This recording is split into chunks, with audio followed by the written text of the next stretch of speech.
પગલે રસ્તા બંધ થયા છે। રાવલ અને ટંકારિયા વચ્ચેનો રોડ બંધ થઈ ગયો છે। રોડ પર પાણી ફરી વળતા બંધ કરવામાં આવ્યું છે। ભારે વરસાદને પગલે ખેતરો તરબોળ બન્યા છે। ભારે વરસાદને કારણે ખેડૂતો જે ચિંતામાં મુકાયા છે, કારણ કે અવિરત વરસાદને કારણે ખેતરોમાં વાવણી થઈ ચૂકી છે અને પાણી ભરાઈ જતા પાક નુકસાનીની ભીતિ સેવવામાં આવી રહી છે। ત્યારે આ કલ્યાણપુર તાલુકાના રાવલ તેમજ ટંકારિયા વચ્ચેનો રોડ છે, જેમાં પાણી વહી રહ્યા છે, જેના કારણે રસ્તો બંધ કરવાની ફરજ પડી હતી અને તેમ છતાં પણ ઘણા વાહન ચાલકો જીવના જોખમે રસ્તો પસાર કરતા જોવા મળી રહ્યા છે।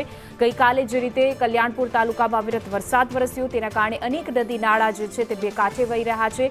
પાણીની ભરપૂર આવક થવાને કારણે પાણી કોઝવે ઉપરથી વહેતા જોવા મળી રહ્યા છે, જેના કારણે રસ્તો બંધ કરવાની ફરજ પડી હતી, કારણ કે ઘણા એવા વાહન ચાલકો છે જે જીવના જોખમે રસ્તો પસાર કરી રહ્યા હતા। આસપાસના ગ્રામ્ય વિસ્તારમાં વરસાદને કારણે રોડ પણ બંધ કરવાની ફરજ પડી હતી।